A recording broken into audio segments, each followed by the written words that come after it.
You and your friend go into Burlington, stealing coats or whatever you're stealing from them.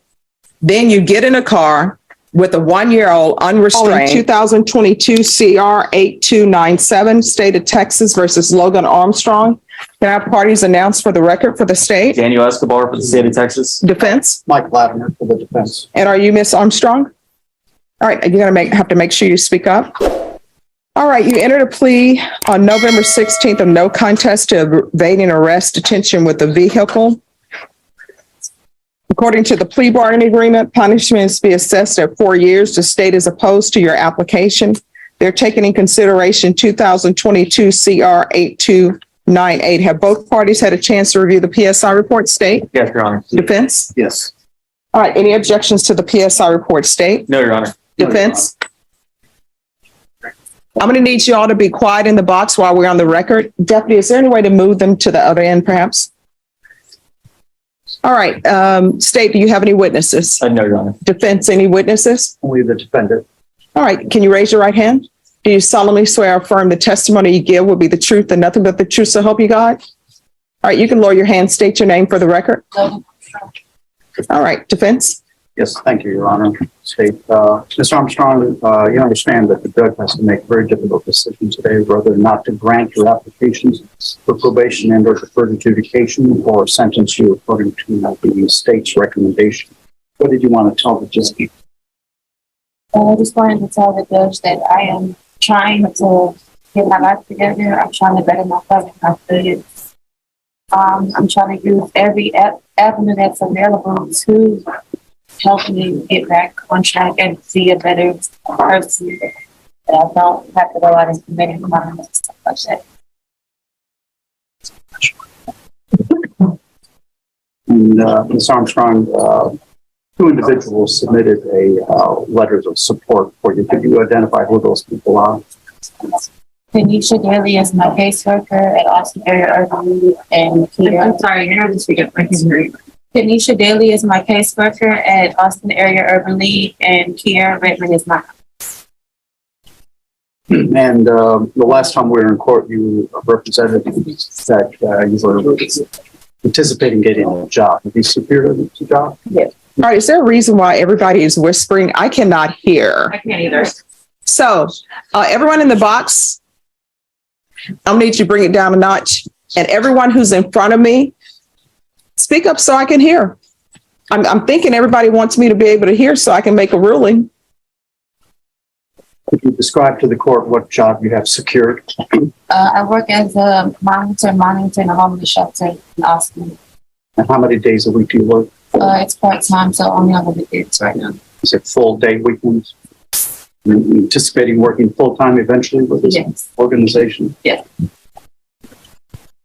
Now, I understand your criminal history is rather extensive, correct? Yes. And what can you explain to the judge in regards to what happened in your life that would cause you so many arrests, although there's only 6 convictions? But what happened in your life that would cause you to lead that sort of lifestyle? I was to run in the streets, be around. Now, pass the witness. Okay. Ms. Armstrong, who else was in the car with you on the day of this offense? Tamara Satellite. Was there anyone else? Yeah. Tamara Akins and Tamara's son. Okay. And so during this offense, whenever the police stopped him, he was unrestrained in the backseat, correct? Right. How old was he? He was 1. Okay, so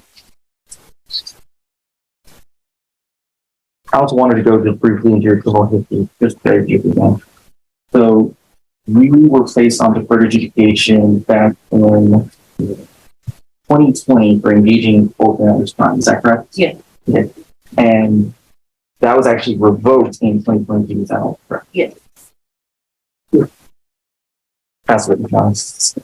I have nothing further, Your Honor. I have a question. You want to explain to me why you're going into Burlington's coat factory, stealing coats, and then running from the police with a 1-year-old in the car? Somebody explain to me, what were your thought process? And no offense against Burlington Coat Factory. I've been in there. never been able to find anything, but I don't understand what you thought you were doing, going into Burlington Coat Factory and taking items that don't belong to you. At the time, I was just trying to, I went in there with intentions on getting clothes and selling so that I could have money. All right, I'm gonna need y'all to be quiet in the box. So I don't understand why people don't get a job. Whatever happened to getting a job? And whatever happened to, getting a job instead of coming to court and then trying to get your life in order and say, oh, look, I've got a job. People do that every single day. And a lot of times people work jobs they don't want to work. But you know what? When they have children, they knock their pride aside and they'll do whatever they want to do. You think the people who are working at McDonald's want to work fries, although there's nothing wrong with that. But do you think that's their life's dream? I'm going to work fries for the rest of my life. But you know why they do it? Because they got bills to pay. And they're not going to Burlington's coat factory, making other people's job hard by stealing items, then running. And I always read the police report. I always read the PSI report and everything that's given to me. So you and your friend go into Burlington, stealing coats or whatever you're stealing from them. Then you get in a car with a 1-year-old unrestrained. And did the 1-year-old go into Burlington's with you all while y'all were stealing it? Did y'all leave him in the car by himself? Well, I mean, it's not, I believe you either know or you don't know. Where was the 1-year-old? It was 3 people. One of them just walked away and police wasn't in contact. So the 1-year-old, did the 1-year-old come in Burlington's coat factory with you all? So the 1-year-old is left out in the car with some third person. You don't know their name. Tamir Agin. So you're the only person who went in Burlington coat factory to steal? No, it was 2 girls. Their both name was Tamira. Oh, okay. So then the other girl is out in the car, I guess the getaway car, for want of a better term, while y'all go in and steal coats. So explain to me, how did this plan happen? Were you all just sitting around the table and saying, hey, let's go steal coats from Burlington? How did you pick Burlington's coat factory? Why not Marshall's? Why not Ross? Why not Dress for Less? Why not the HEB? So explain to me how you all came up with a plan. Let's go steal coats from Burlington. It wasn't a plan. It was just in the moment. Oh, y'all just driving around like, hey, there's a Burlington. Let's go in there and steal. Is that the way you're telling me it went down? So how did it go down? I just went in and saw something And what did you take? Tommy Hilfiger. All right. So you go into Burlington and you immediately grab the Tommy Hilfiger. Who requested the Tommy Hilfiger? All right. Any other questions? No. None from the state, Your Honor. Okay. I'll hear argument. Your Honor, the defendant does have an extensive criminal history, including at least one revocation on the charges she's on probation on. In addition, facts of this case are pretty harrowing. She had a 1-year-old child in the backseat and she decided to elude police officers and try to drive away instead of just pulling over. The state would recommend that she do time in TDC. This has been something that's been escalating. It's been building up to this point, and at this point, she put someone in that car at risk who had no choice whether or not to be in that car. All right. And I'm assuming this engaging in organized crime is listed as a misdemeanor. Was that filed as a misdemeanor? It was out of McClellan County, Your Honor. I don't know the specifics.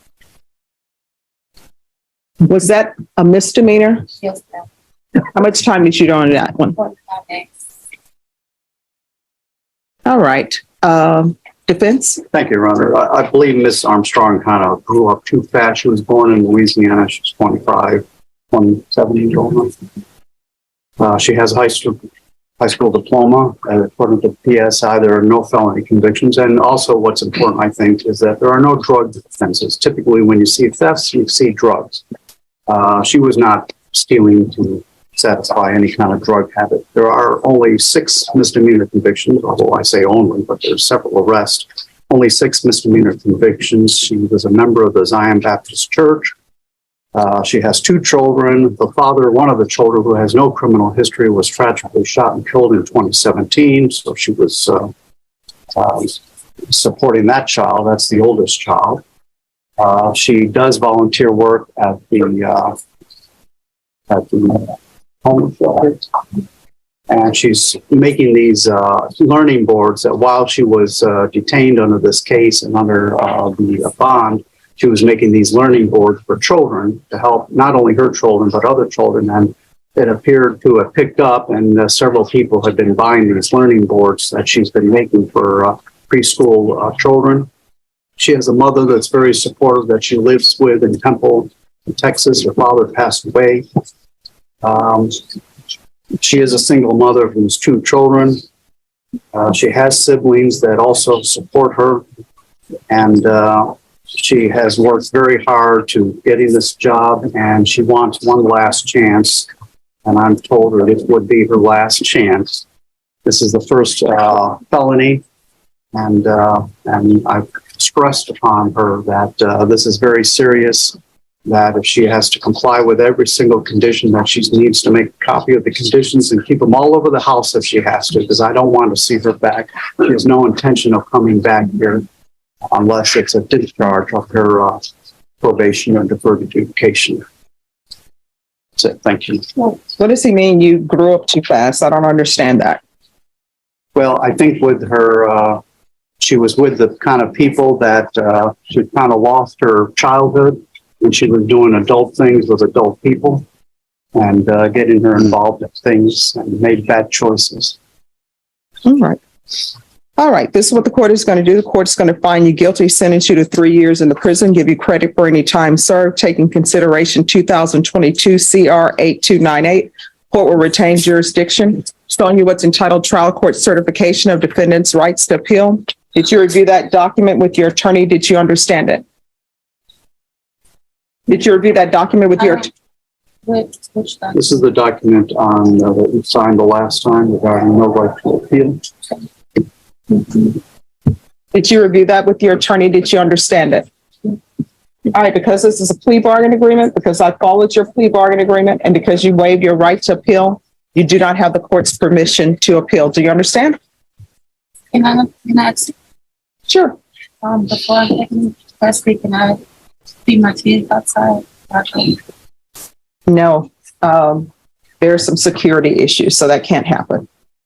Who's outside with your children? My boyfriend. How long have you known this boyfriend? Almost 2 years. We have my youngest kid is. No. In the end, the judge wasn't convinced that promises alone could erase years of poor decisions. While Logan Armstrong spoke about changing her life, the court focused on the dangerous choices that brought her there: shoplifting, leading police on a chase, and putting a 1-year-old child at risk. The judge reduced the agreed sentence from 4 years to 3, but made it clear that accountability comes before second chances. The most emotional moment came after sentencing, when Armstrong asked to see her children one last time before being taken away. Because of courtroom security rules, the request was denied, leaving the hearing to end on a heartbreaking note. Watch and drop your comments.